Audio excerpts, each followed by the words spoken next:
Նայեք գիշերային երկնքին։ Ինչ եք տեսնում։ Անթիվ անհամար փոքրիկ լույսեր են փայլում մեր վրա։ Սրանք աստղեր են, եւ դրանք շատ հեռու են։ Մեր տիեզերքը անսահման ու զարմանահրաշ վայր է։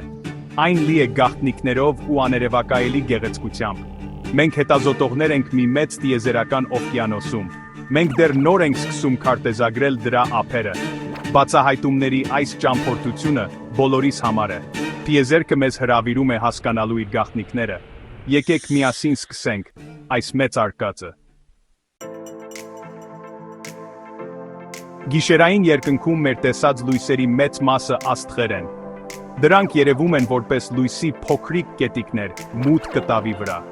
Այս աստղերից յուրաքանչյուրն իրականում արև է, շատ նման մեր արևին։ Շատերը աներևակայելի հեռու են լուսատարիներով հեռու երկրից։ Թվում է դրանք թարթում են, որովհետև նրանց լույսն անցնում է մեր անհանգիստ մթնոլորտի միջով։ Պատկերացրեք միլիարդավոր ու միլիարդավոր արևներ։ Յուրաքանչյուրը կարող է լինել մոլորակների իր ընտանիքի կենտրոնը։ Մեր արևը, մեզ կյանք տվող աստղը, ընդամենը մեկն է անթիվ մյուսների մեջ։ Այս աստղերը պատմողներ են, որոնք պահում են տիեզերական ժամանակի պատմությունները։ Բայց տիեզերքը շատ ավելին է, քան պարզապես մեր տեսած աստղերը։ Կան գազի ու փոշու հսկայական ամպեր, որոնք ձգվում են լուսատարիներով։ Սրանք հայտնի են որպես միկամացություններ նոր աստղերի ծննդավայրեր։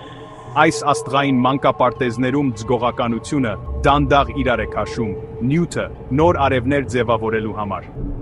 Break time 0.5 Եվ հետո կան գալակտիկաներ։ Գալակտիկաները աստղերի, գազի ու փոշու հսկայական հավաքածուներ են, որոնք բոլորը միասին կապված են ձգողականությամբ։ Մեր սեփական գալակտիկան կոչվում է Կիրքաթին, այն պարունակում է հարյուրավոր միլիարդավոր աստղեր։ Եվ դրսում կան միլիարդավոր այլ գալակտիկաներ, յուրաքանչյուրն ինքնին մի տիեզերք։ Զուտ մասշտաբը շունչ է կտրում։ Այս անհավանական տիեզերքի հետազոտումը նման է մի հոյակապ, անվերջանալի հեքիաթների գիրք կարդալուն։ Յուրաքանչյուր նոր դիտարկում, յուրաքանչյուր գիտական հայտնագործություն նոր էջ է բացում։ Մենք կառուցում ենք հզոր աստղադիտակներ, որոնք խորն են նայում տիեզերքի և ժամանակի կառուցվածքի մեջ։ Մենք ռոբոտացված զոնդեր ենք ուղարկում մեր արեգակնային համակարգի հեռավոր մոլորակներն ու լուսիններն այցելելու։ Մենք անընդհատ սովորում ենք, անընդհատ ընդլայնում մեր գիտելիքների սահմանները։ Տիեզերքը լի է խորը հարցերով, որոնք մարտահրավեր են նետում մեր մտքին։ Այն մեզ ոգեշնչում է ավելի մեծ երազելու և ավելի հեռուն ձգտելու։ Հասկացողության այս ձգտումը մարդկության մեծագույն նախաձեռնություններից մեկն է։ Ուրեմն ինչ է իրականում աստղը։ Դե ինչ, աստղը գերտաքացած գազի հսկայական շիկացած գունդ է։ Այս գազը հիմնականում ջրածին ու հելիում է, որոնք տիեզերքի ամենատարածված տարրերն են։ Աստղը վառ փայլում է միջուկային սինթեզ կոչվող գործընթացի շնորհիվ, որը տեղի է ունենում նրա միջուկի խորքում։ Այս գործընթացում ջրածնի ատոմները միաձուլվում են, հելիում ձևավորելով, և սա անջատում է հսկայական քանակությամբ էներգիա։ Այս էներգիան այնուհետև միջուկից դուրս է շարժվում, տիեզերքով ճամփորդելով որպես լույս ու ջերմություն և ի վերջո հասնում մեզ։ Մեր արևը այս անհավանական սխրանքը կատարում է ամեն վայրկյան, պահպանելով կյանքը երկրի վրա։ Break time pin 2 Հիմա, աստղերը բոլորը հավասար չեն ստեղծված։ Դրանք զարմանալի բազմազանություն են ցուցաբերում։ Դրանք լինում են տարբեր չափերի, պայծառության մակարդակների և նույնիսկ գույների։ Որոշ աստղեր համեմատաբար փոքր են ու սառը փայլելով խամրած կարմիր լույսով։ Սրանք կոչվում են կարմիր թզուկներ, և դրանք կարող են ապրել տրիլիոնավոր տարիներ։ Այլ աստղեր հսկայական են ու աներևակայելի տաք, փայլելով ուժեղ կապույտ կամ սպիտակ լույսով։ Սրանք կապույտ հսկաներ կամ գերհսկաներ են, և դրանք ապրում են շատ ավելի կարճ, ավելի դրամատիկ կյանքով։ Աստղի գույն իրականում մեզ հուշում է նրա մակերևույթի ջերմաստիճանը։ Կապույտ աստղերն ամենատաքն են, մինչդեռ կարմիր աստղերն ավելի սառն են։ Մեր արևը միջին չափի, դեղին թզուկ աստղ է։ Ինչպես կենդանի էակները, աստղերն էլ ունեն կյանքի ցիկլ։ Նրանք ծնվում են, ապրում են, և ի վերջո մահանում։ Աստղերն իրենց կյանքը սկսում են գազի ու փոշու այն ընդարձակ, սառը ամպերի մեջ, որոնք մենք միկամացություններ ենք անվանում։ Ձգողականությունը դանդաղորեն իրար է քաշում այս նյութի կուտակումները։ Երբ կուտակումը սեղմվում է, նրա միջուկը դառնում է ավելի տաք ու խիտ։ Ի վերջո, միջուկն այնքան տաք ու խիտ է դառնում, որ միջուկային սինթեզը բռնկվում է։ Աստղ է ծնվում, եւ այն սկսում է փայլել։ Աստղերը կարող են կայուն փայլել միլիոնավոր, միլիարդավոր կամ նույնիսկ տրիլիոնավոր տարիներ, կախված իրենց զանգվածից։ Աստղի պատմությունը մշտական փոփոխության եւ տիեզերական վերամշակման պատմություն է։ Երբ ավելի փոքր աստղերը, ինչպիսին մեր արևն է, սկսում են սպառել իրենց ջրածնային վառելիքը, նրանք մտնում են նոր փուլ։ Նրանք սկսում են սինթեզել հելիում եւ այլ տարրեր, ինչի հետևանքով կտրուկ ընդարձակվում են։ Նրանք ուռչում են, դառնալով հսկայական կարմիր հսկաներ, երբեմն կլանելով մոտակա մոլորակները։ Սա նրանց էվոլյուցիայի տպավորիչ, բայց ժամանակավոր փուլն է։ Այս փուլից հետո, կարմիր հսկայի արտաքին շերտերը քշվում են տիեզերք, ստեղծելով մի գեղեցիկ, շողացող կառույց, որը կոչվում է մոլորակային միգամածություն։ Կենտրոնում մնում է փոքր, չափազանց խիտ միջուկ, սպիտակ թզուկ աստղ։ Դա մի ժամանակ փայլուն արևի սառչող մոխիրն է։ Հիմա պատրաստվեք դիտարկելու մի իսկապես արտասովոր բան տիեզերքում։ Պատկերացրեք մեր արևից շատ ավելի զանգվածեղ մի աստղ, գուցե 10-ից 20 անգամ ավելի մեծ զանգվածով։ Երբ այդպիսի հսկայական աստղը սպառում է իր միջուկային վառելիքը, այն պարզապես չի մարում։ Նրա միջուկը փլուզվում է սեփական հսկայական ձգողականության տակ։ Այս փլուզումը հրահրում է մի կործանարար պայթյուն, որը հայտնի է որպես գերնոր աստղ, սուպերնովա։ Կարճ ժամանակահատվածում մեկ գերնոր աստղը կարող է գերազանցել իր ամբողջ հյուրընկալող գալակտիկայի պայծառությունը։ Այն տիեզերք է արձակում էներգիայի և ծանր տարրերի անհավանական փորձում։ Դա տիեզերքի առաջարկած ամենադաժան ու հզոր իրադարձություններից մեկն է։ Ուրեմն, ինչ է մնում գերնոր աստղի պայթյունից հետո։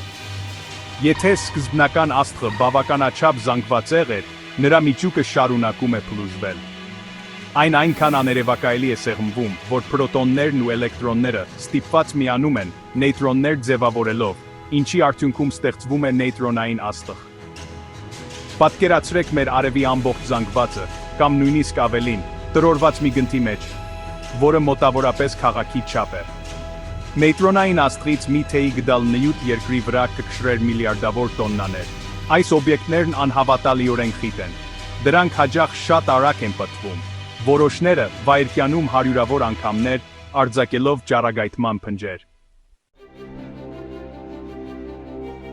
Եկեք այժմ մեր ուշադրությունը այս տիեզերական հսկաներից ուղղենք շատ ավելի փոքր երկնային այցելուներին։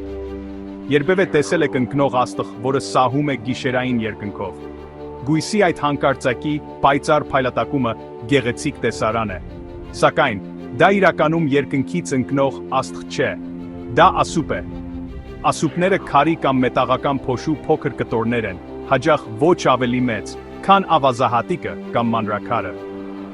Այս մասնիկները սերում են աստերոիդներից կամ գիսաստղերից։ Դրանք սլանում են տիեզերքով և մտնում երկրի մթնոլորտ հսկայական արագություններով, ժամում տասնյակ հազարավոր մղոններ։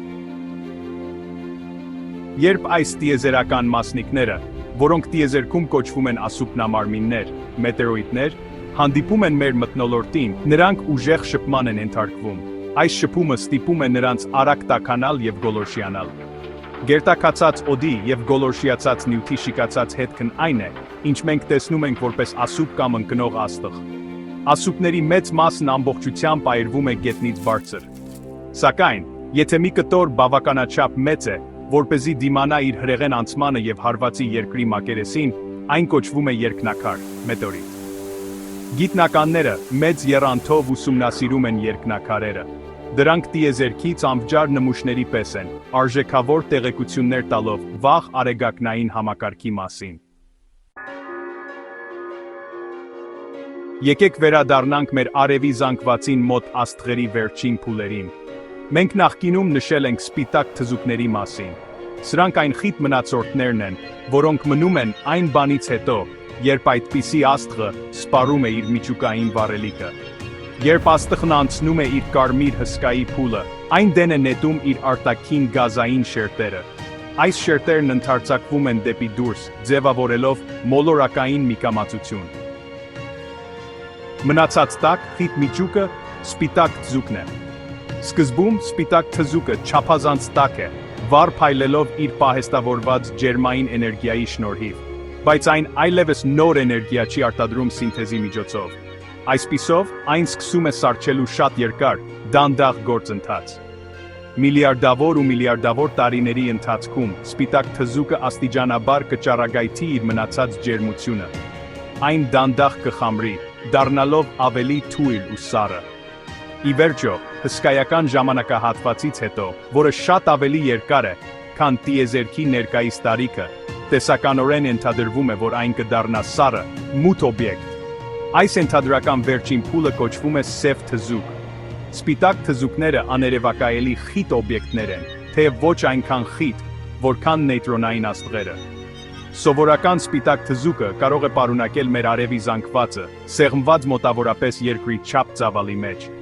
Այս աստղային մնացորդների ուսումնասիրությունը օգնում է մեզ հասկանալ աստղերի մեծ մասի վերջնական ճակատագիրը։ Ինչպես ենք մենք հավաքում այս ամբողջ անհավանական գիտելիքը այդքան հեռավոր ու արտասովոր օբյեկտների մասին։ Մենք հասնում ենք դրան մարդկային հնարամտության և մեր անխոնջ հետաքրքրասիրության շնորհիվ։ Մենք կառուցում ենք բարդ գործիքներ ու աստղադիտարաններ։ Արբանյակները կարևորագույն գործիքներ են այս ձեռնարկում։ Դրանք իսկապես մեր աչքերն են տիեզերքի անծայրածիրության մեջ։ Break Time 0.5 Այս տեխնոլոգիական հրաշքները պտտվում են մեր մոլորակի շուրջ, կամ երբեմն ճամփորդում են դրանից շատ հեռու։ Որոշ արբանյակներ հզոր տիեզերական աստղադիտակներ են, ինչպիսիք են Hubble տիեզերական աստղադիտակը կամ James Webb տիեզերական աստղադիտակը։ Նրանք դիտում են տիեզերքը երկրի խեղաթյուրող մթնոլորտից վերև։ Սա թույլ է տալիս նրանց ստանալ շունչ կտրող պարզ ու մանրամասն պատկերներ, գրեթե այնպես, կարծես տիեզերքը տեսնում ես գերբարձր հստակությամբ կամ չերքեյ որակով։ Այլ արբանյակներ կատարում են բազմազան առաջադրանքներ։ Ոմանք նվիրված են մեր սեփական մոլորակի երկրի ուսումնասիրությանը։ Նրանք հետևում են մեր եղանակային պայմաններին, գրանցում մեր կլիմայի փոփոխությունները և քարտեզագրում մեր հողերն ու օվկիանոսները։ Մյուսները կազմում են ընդարձակ ցանցեր, որոնք տրամադրում են նավիգացիոն ծառայություններ, ինչպիսին է Global թեղորոշման համակարգը։ Եվ, իհարկե, շատ արբանյակներ ռոբոտացված հետազոտողներ են, որոնք ուղարկվում են առաքելությունների այլ մոլորակներ, լուսիններ, աստերոիդներ և գիսաստղեր։ Նրանք հետ են ուղարկում անկնահատելի տվյալներ ու ապշեցուցիչ նկարներ, ընդլայնելով մեր հորիզոնները։ Արբանյակները հիմնովին փոխել են տիեզերքի և դրա մեջ մեր տեղի մասին մեր ընկալումը։ Բացահայտումների մեծ ճամփորդությունը շարունակվում է։